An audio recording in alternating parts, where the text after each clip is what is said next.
when somebody commits to something in one session and then they come back to the next session having not done it, what is the coach supposed to do? Hey, when I say integrity, what comes to your mind? I'm Dr. Joey Fawcett, and welcome back to the Work Positive Podcast, where we coach you to grow people and profits. Let's talk about integrity.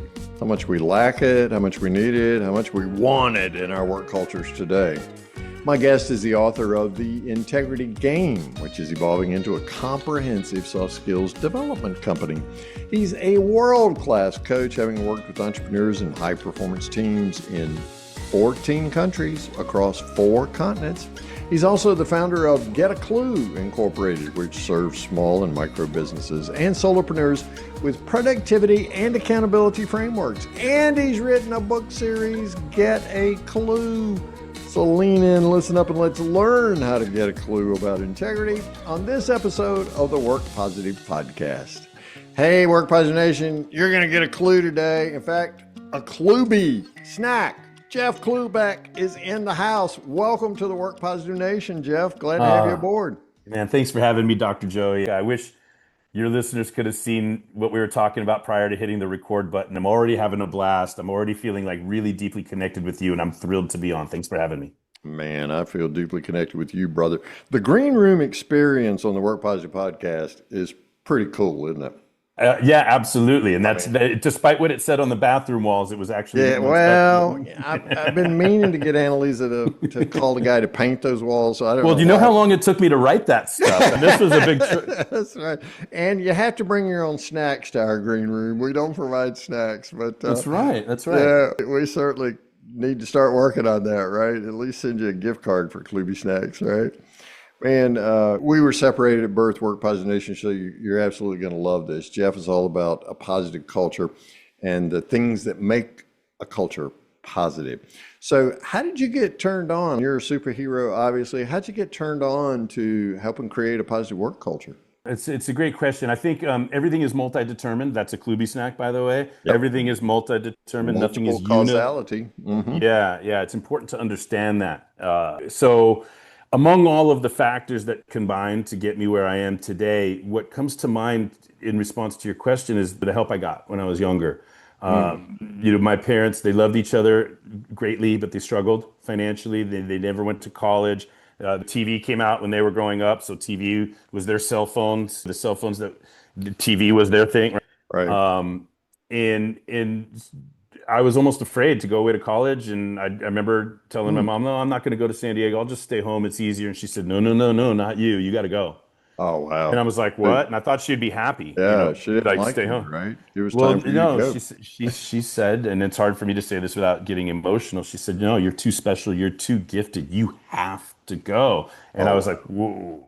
And I quickly got over what you don't want me here part. I quickly got over that part. Because she did. She would have preferred that I not get educated, not explore the world, and just live a life where I was only positioned to take care of her when she couldn't anymore, right? My point is so much of my life is just trying to make mom proud and trying to prove her right. And then, of course, when I got to college, in my 3rd semester, I was on the phone with mom. She's like, "Jeff, we can't do it. We don't have money for tuition. So you're on your own." And I'm like, "Okay, well, I'll come home and deliver pizzas and live with you guys. That'll be great." And I went on campus because I had 2 jobs in San Diego, and I would go home every other weekend, deliver pizzas and do laundry and all of that. But my boss on campus, I went in and said, "Hey, look, I found out I'm not going to enroll next year. My parents don't have the money. I don't know how to do it. So you need to find somebody to replace me. I want to give you as much notice as possible. I just had this conversation last night." So the next day he takes me to lunch with his boss, and they sit me down and like, "Jeff, what's your situation? What's going on?" And they're asking me, I'm like, "What's going on, guys?" And they said, "Well, look, first of all, if you drop out, it's going to be hard to get back in. You don't want to be a statistic. Your life will forever change. Second of all, we like you. We don't want to replace you. If we let you $400, you can enroll for $371 as a part-time student, but then you could still work as a student assistant with us 20 hours a week. So to stay in school, keep working for us, will you accept a loan from us and pay us back $100 a month so that you don't ruin your life and you stay on course?" Oh, my goodness.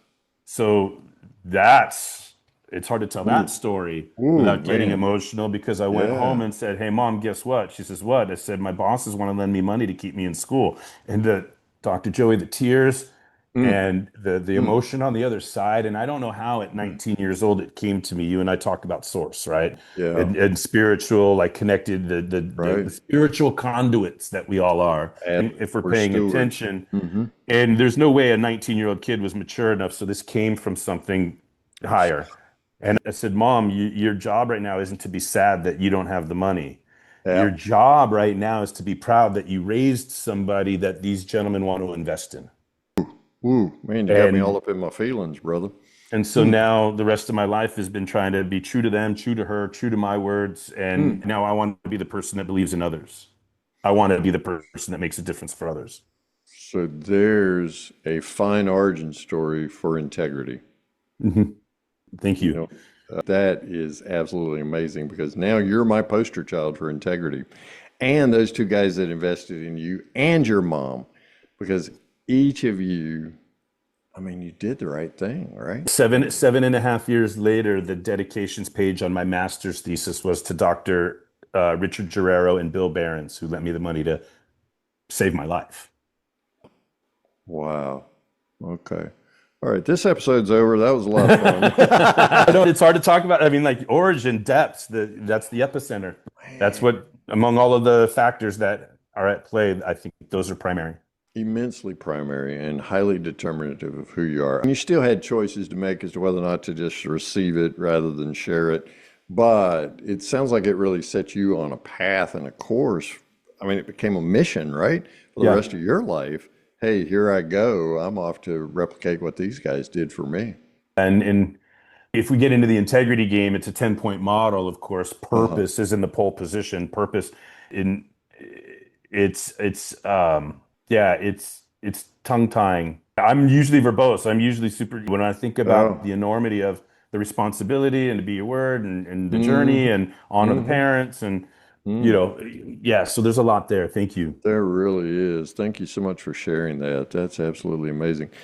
Talk to us about the integrity game because that experience became a springboard for you in the subsequent years, and that became a springboard for you into helping create positive work cultures, and integrity is at the root. Yeah, yeah, there's so much to unpack here. The integrity game, it used to be it started off as just what I the word the title that I would give to a Hmm. three-step dialogue in my coaches training. So I learned how to coach and Okay. I was like, "Oh, well, they could teach this better. I'm glad I learned it, but they could teach it better." So I just decided to make my own because I've got the professorial experience and Uh-huh. I've been teaching. I'm in my 23rd year of teaching college. Uh-huh. And so I curricularized my approach to coaches training. But my point is when we're teaching accountability, Dr. Joe, we're talking about integrity, but that's Hmm. Trojan horse because everybody wants integrity. Everybody Yeah. wants to associate themselves. But when I'm doing public speaking, I say, "Hey, how many of you believe you have integrity?" A lot of peer pressure there. Oh, well, yeah, but 100% of the room will raise their hand. And now that, Yeah. never mind how I got, all right, repeat after me. I swear not to shoot the keynote speaker in 40 minutes.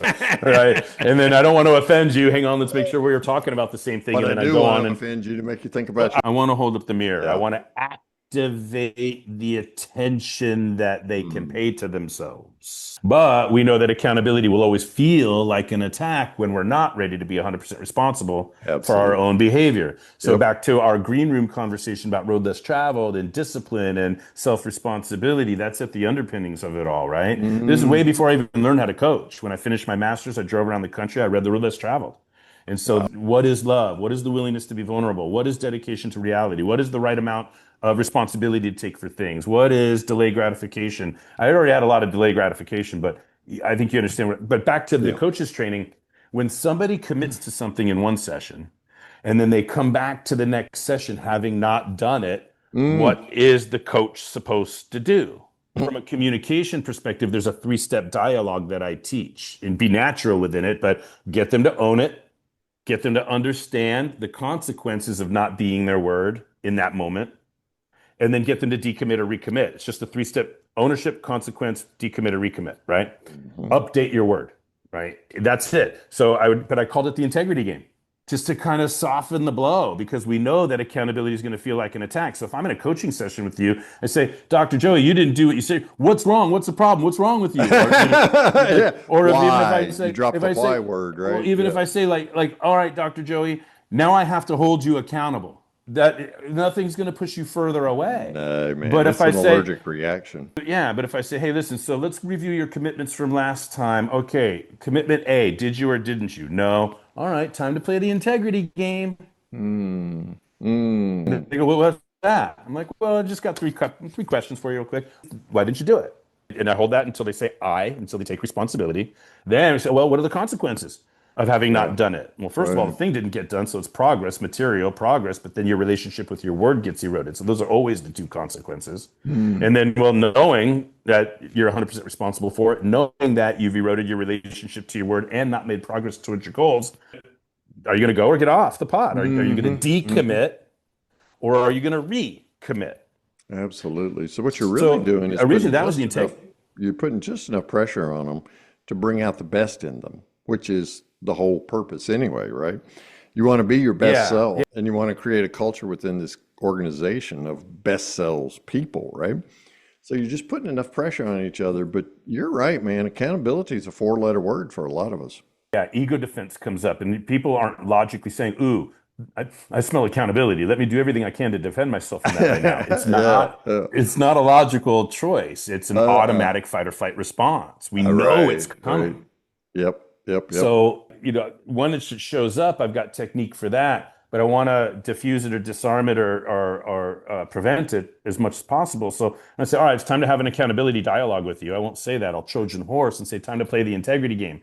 Uh-huh. Play, game, integrity. Those are three things people want. Right, right. Yeah, we all want to So, play a game, right? yeah, how do we get people into the self-responsibility conversation? But it's got to be a winnable game, Jeff. I got to feel like I'm going to win this game and that I want to win the game, right? Because if I feel like I'm losing right off the from the first pitch, I'm just not going to be all up in that. I don't want to play that game, but I got to feel like it's winnable. So what I hear you saying is that as a coach and we as coaches in creating a positive work culture, drop alongside people, right? Make it something that helps them choose to be their best selves and to be able to make that choice and live with the consequences of it. I try to stay away from leaping to the enormity of best self, like, because that could be too much incremental. How do you eat an elephant one bite at a time? So we want to recognize the enormity of what we're talking about when we talk about self-responsibility and overcoming the natural fight or flight response that is ego Mm, defense when we're mhm. trying to improve culture, improve behavior, and help people look within. So that's what the integrity game does is it creates a 10-point model that makes it actionable or stepwise where you can start with one thing at a time and Awesome. build up. Jeff, take us quickly through the 10 steps of the integrity game. Okay. Without over elaborating, and I'm going to give it to you in the icon. So first of all, purpose. I didn't come up with purpose, but I put it in the pole position. Right. In other words, what is all of our behavior about if not integrated with purpose? What are we doing? Mm, Right. So I think it's foundational purpose. So sure. the integrity game invites us to answer questions of purpose. What's the meaning of your life? But then we Mm, could put any noun through the integrity game. What's the meaning of the business? What's the meaning of this podcast? What's mm, the meaning of the meeting? What's the meaning of the investment? Right? What's the meaning mm, of my marriage? What's the mm, purpose? So anything that I want to, and by the way, the concept of structural integrity, mm. buildings, bridges, tunnels, they'll collapse under pressure tests without structural integrity. Well, I believe so will individuals, teams, and organizations. So, one of the things that we're doing, one of the ways to see the integrity game is to retrofit ourselves, to give us resilience, to give us sturdiness, to make us firm, steadfast, unwavering against the pressure tests of life so that we can Mm, continue to do what we are built to do, made to do. Okay. mhm. So without purpose, it's going to be hard to have structural integrity, right? We could be blown around like a. 100%. All Yeah. right. So that's one. Then, and this aren't in any particular order. One of the things I love about the integrity game is you can enter in any one of the 10 points and you can work Oh, up or down sweet. or any way you want.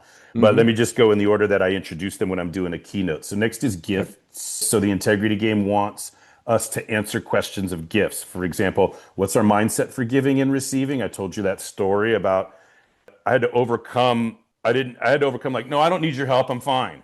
Yeah, yeah, yeah. That ego defensive reaction when somebody wants to Right. offer you something. So what's our mindset for giving and receiving? Then what counts as a gift? God-given, man-made, self-generated, right? I told you my master's degree was a self-generated gift that I gave myself to honor the gifts that I was given from another human being to then integrate with my God-given communication skills. So Right. now I've got integration. I've got, okay. But it distills down into competitive advantage and differentiation. Anything other than the average is a gift. Even below average is a gift because it motivates us. In the bottom of a swimming pool, we could push off up, right? So rock bottom is a gift, right? Yeah. So, but then in marketing and business and even career management and personal branding, why do they hire you instead of somebody else? Why are they delegating this to you instead of somebody else? Why are you raised and promoted instead of somebody else? What's your differentiation? What's your competitive advantage? What do you do better than everybody else that also does it? And what do you do that nobody else does? And so the integrity game creates space for us to have answers to those questions so we can be more upright with our personal branding in our marketplaces. Then the next on the ladder or next hole in the shoe, where the shoelaces integrate, right? Sure. Shoelaces give the shoe structural integrity, Uh-huh. is potential. Okay. So potential, that's like vision, farthest out we could possibly see. What do we see? Mm. Mission is still quite a ways away, but it's an accomplishment, whereas vision is a description, mission is an accomplishment, and then annual for objectives. So it's a chronological frame. Because it's the funny part, Dr. Joey, is potential is this really great word until it gets used in a sentence. You're not reaching your potential. You're wasting your potential. You're not living up to your potential. So then people start to shy away from this potential.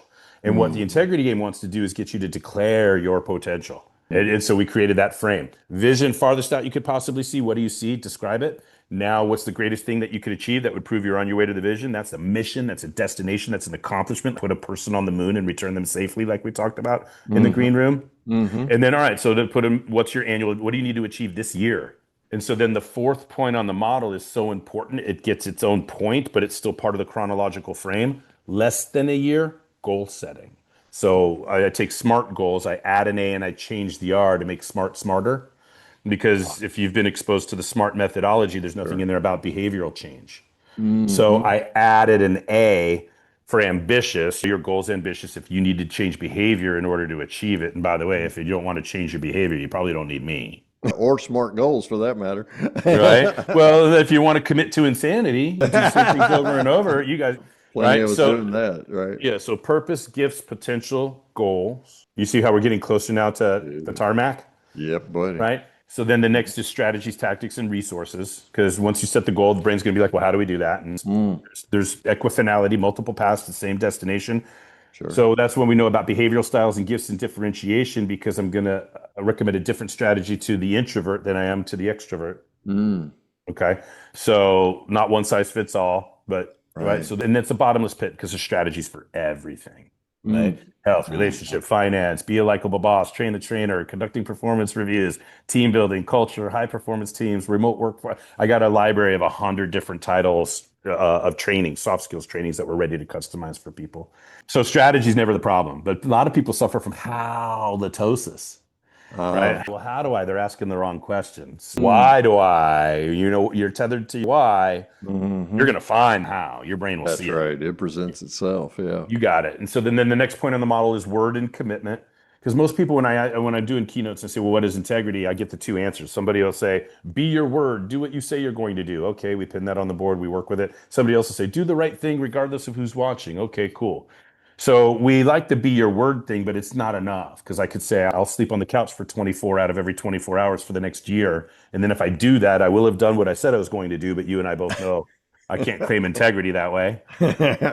So be your word is good, not enough. So what we want to focus on is the words we choose, the vibration, the vibrational anthropological energy of language. Why say should when you could say could?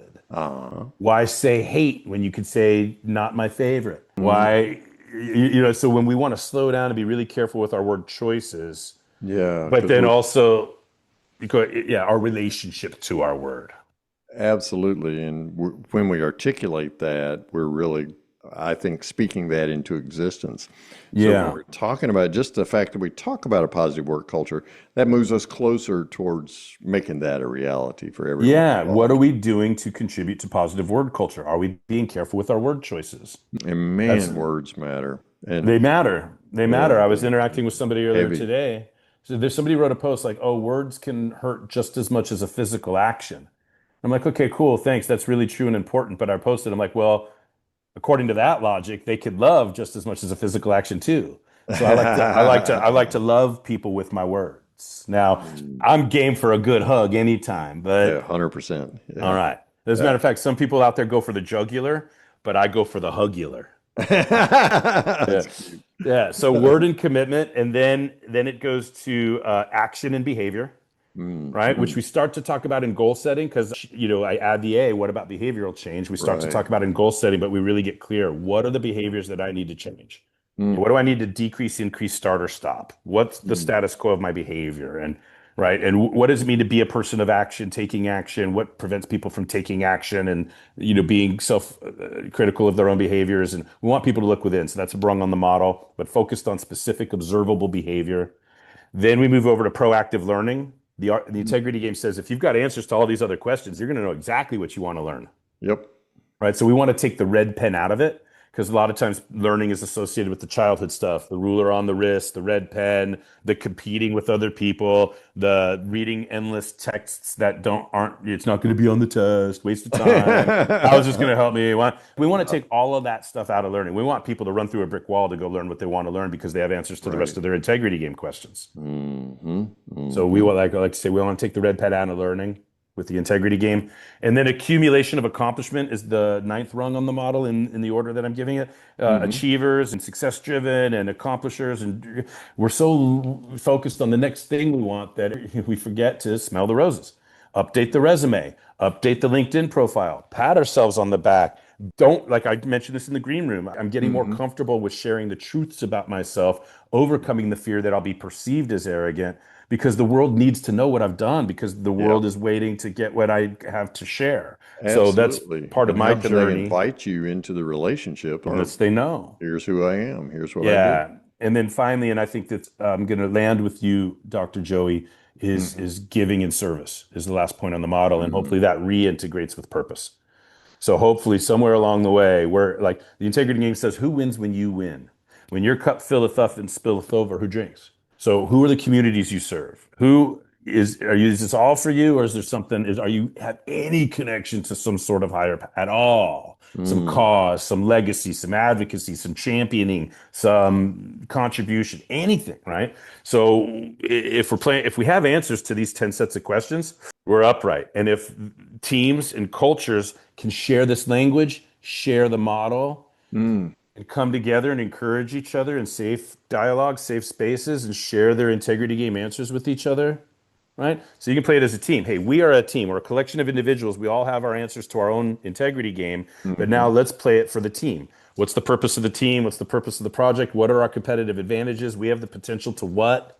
And so then hopefully people can see where their individual answers integrate with what the team's answers are. And hopefully the team can see where their answers integrate with what the shareholders and the board of directors and the customers and Hmm. right. So we're playing. So a lot of times people think integrity is good or bad, honest or dishonest, true or not true. And I want to take all of the judgment out of it. It's just very simple. It's Yes. integrated or it's disintegrated. It's together or it's not together. Integration. Mm. It's objective. It's not good or bad, but our ego defense comes up, and if we say, "Hey, your behavior didn't match your word," and then it's story and smoke and mirror and Yeah. shell game and what it's like, "Oh, you're right. I said this and I did this. Those things aren't together. Okay, let's work together on bringing those things together." And so I want to Hmm. try to cut through the noise and get to. And so integrity game is Trojan horse for accountability. Hmm. Hmm. Because But those are accountability is another one of those words that's been used and abused and is just rife with negative emotion for some of us, right? Yeah. So that's the 10-point model. There's more to say about it, but Hmm. that's it. The 10-point model. We want to retrofit people. We want upright, sturdy. We want Yep. resilience to the pressure tests. 100%. Let me ask you a question. What if the key to growing your work culture hides in plain sight? Take the free Work Positive Culture Assessment to discover it. Get insights in less than 4 minutes that transform your culture so you grow people and profits. You just answer 13 simple questions and discover your culture stage, strengths, and personalized next steps. Get your free aha culture moment at workpositive.today. Go to workpositive.today right now. Jeff Klubeck is my guest on this episode of the Work Positive Podcast. So in the show notes, Work Positive Nation, we've got a link to Amazon for the Integrity Game. So when I go get the Integrity Game, am I getting a book? Am I getting cards with pieces? What am I getting? No, well, yeah, right now the book, but we're gonna evolve. Okay. We're gonna evolve, and we're I'm thinking about a board game. I have a concept for a board game in my mind. Absolutely, I can see it, man. Well, but the other thing is, for cards, Kluby Snacks is gonna, I think, get developed first. I actually have a designer designing front and back of cards where all 52 of these motivational quotes show up, and because 52 divided by 4 is 13, it lends itself to a deck of cards. So now I can imagine a game saying, hey, pick 3 cards. Like, first of all, write down a challenge that you have right now in your business or in your career. Mm-hmm. Okay, everybody pick 3 cards. All right, read your cards and now, pass one card to the left if it doesn't help you with your, hang on to the card that gives you insights on your challenge, and then pass cards around and then sharing and all that. So I'm developing the interactive materials, but right now it's just book form, the Integrity Game and Kluby Snacks. But we are working towards developing like workshop tangibles that can help us facilitate and get people into it. I love it. Kluby Snacks is in the show notes too. We'll put a link over to Amazon for that as well. So thank you. It's a really, really dynamic project. Yeah, and Work Positive Nation, theintegritygame.com. If you're on the Peloton, or walking the dog, don't worry about it. Theintegritygame.com is in the show notes as well, so you can go over and learn more about Jeff. And I'm thinking there's some video of you speaking somewhere on theintegritygame.com, and there's a lot out there all the way around. Also, his URL to his LinkedIn profile is there, and Jeff and I live on LinkedIn, so you can DM him there. Jeff, what is your do one thing? What's one thing you'd recommend to Work Positive Nation that they do starting today to help create the kind of positive work culture that we're talking about here? To me, it comes down to gratitude. Every day, ask yourself what you're grateful for and stay with it until you have an answer. And then once you've got that, I mean, it's just top of mind right now, Dr. Joey. It's like, who do you want to make proud? Don't just go to work. Imagine the person that you love the most, that you're grateful for, that you would do anything for, that helped you. Identify somebody who you want to be proud of you, and keep them on your shoulder all day in your work day. Keep them on your, just know that, oh my God, this person that I respect, admire, love, and want to be proud of me is watching. And for most of us, it's a higher power, but it could be the people that lent you money to stay in school. I love it. Absolutely love it. Jeff Klubeck has been my guest on this episode of the Work Positive Podcast. Everything you want to know and the way to interact with Jeff's down in the show notes. Jeff, I'm better for this conversation. I know Work Positive Nation is too. So thank you, my friend. I'm grateful for you. I'll write about you and this conversation in my gratitude diary tonight. Well, I know this to be true. I love you, Dr. Joey. Thank you for having me on. Love you, man. I'm so grateful you joined our conversation about creating positive work cultures that grow people and profits. Connect with me directly on LinkedIn today. Just search for Dr. Joey Fawcett, or you can click the link in your show notes. When you send your connection request, mention you're a Work Positive Podcast listener, because I want to give you a free digital copy of my Work Positive Team Edition book. It's a $19.95 value, but I want to share it with you free because it contains practical strategies that I personally use with clients to transform toxic work environments into thriving cultures.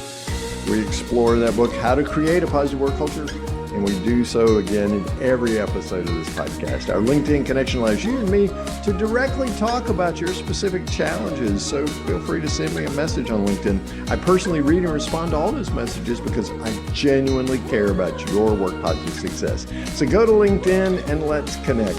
Remember to mention you're a podcast listener to receive your free Work Positive Team Edition book. I look forward to seeing you on our next episode of the Work Positive Podcast.